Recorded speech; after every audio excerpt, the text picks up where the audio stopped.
Hello everyone, welcome to another episode of Thermal Imaging Quick Drills.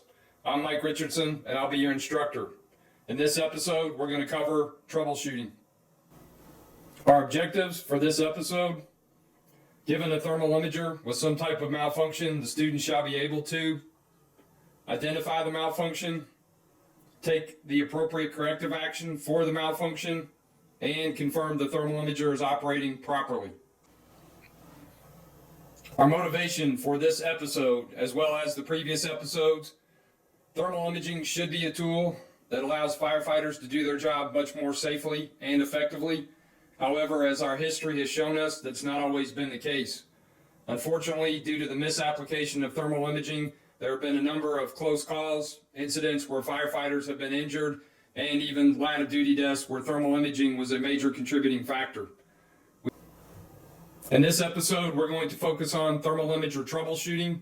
The most common problems that will require troubleshooting include no image, image is not usable, or component or feature is inoperable. If you find yourself in a structure fire in a zero visibility IDLH atmosphere, looking down at your thermal imager and realizing that you have no image, needless to say, is going to grab your attention very quickly. This can be especially true if you find yourself in a situation where you're unable to locate the fire and are having difficulty assessing how bad conditions are getting.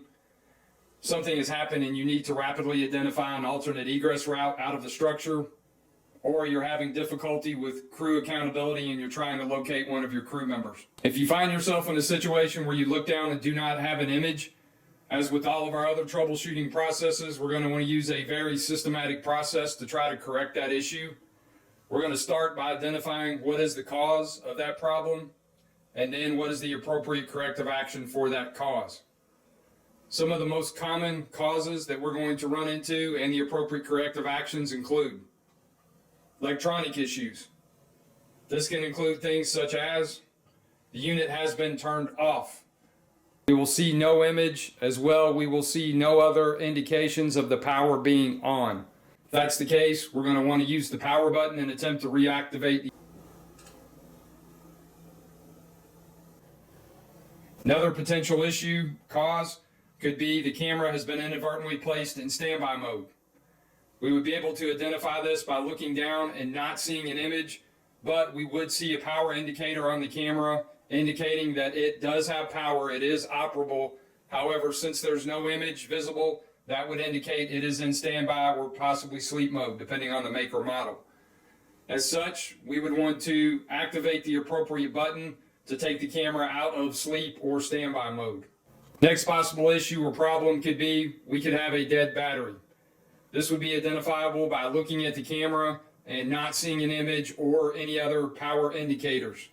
These are also the signs and symptoms of the camera being turned off.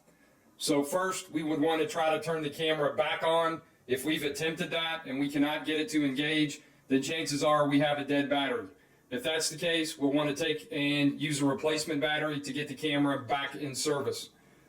It's important to know, once again, based on the make and model, if the camera does have a replaceable battery, and if so, what are the appropriate procedures, especially in a zero visibility atmosphere. Next issues or problems could be physical issues. Those could include condensation. This can be especially true if we've started to flow water in the structure. As the water converts to steam, steam will condense on cool surfaces. This could include both the thermal imager itself as well as your facepiece. The way to identify this is you might have some type of light, but you will not have a clear viewable image. So looking at the camera, it appears that possibly the camera is operational, but you're having difficulty seeing a clear defined image. If that's the case, we'll want to wipe the key 3 areas to remove possible condensation. Those 3 areas include the front of the camera, where the lens is located, the rear of the camera, the display cover, as well as your facepiece. This is an issue that once it starts, it will likely continue to happen until the structure's been properly ventilated. So once again, this is something you may have to identify and continue to correct.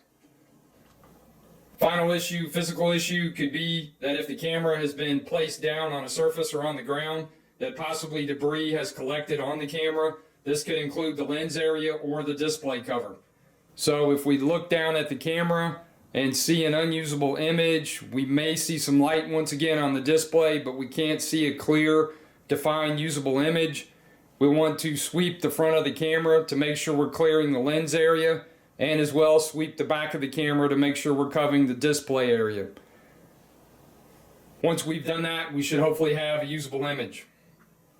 If we've tried all of the corrective actions above and are unable to get the camera back in service, then there is a chance that we've encountered a hard failure.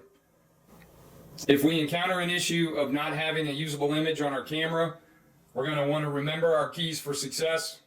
Those include: remain calm and do not panic. If you look down at your thermal imager and do not see a usable image, no image on the display, take a deep breath and remember, work through the process. If you do, there is a good chance that you'll be able to get the imager back in service. Remember to use our systematic approach. We have to remember to check for both electronic and physical issues. Remember, if we've tried all those possible options in a systematic approach and we've not been able to fix the problem, we could have a hard failure. And then if that is the case, how are we going to recover from that? If we've done things the way we should have, we will not have gotten ourselves in a situation that we can't get back out of. Now it's time for everyone to practice their hands-on drills. So everyone will take your thermal imaging camera. You will start off the process by identifying what is the malfunction. Is it electronic or is it physical? You're then going to need to take the appropriate corrective action for that malfunction. Is it activating a feature on the camera? Is it replacing a battery? Or is it having to clear a physical obstruction on the camera? Thanks to everyone for your time and attention. If you have any questions on this episode or run into any issues conducting this training, please feel free to contact me via phone at 502-931-5981 or email at majmrichardson@gmail.com. Everyone stay safe. Thanks again.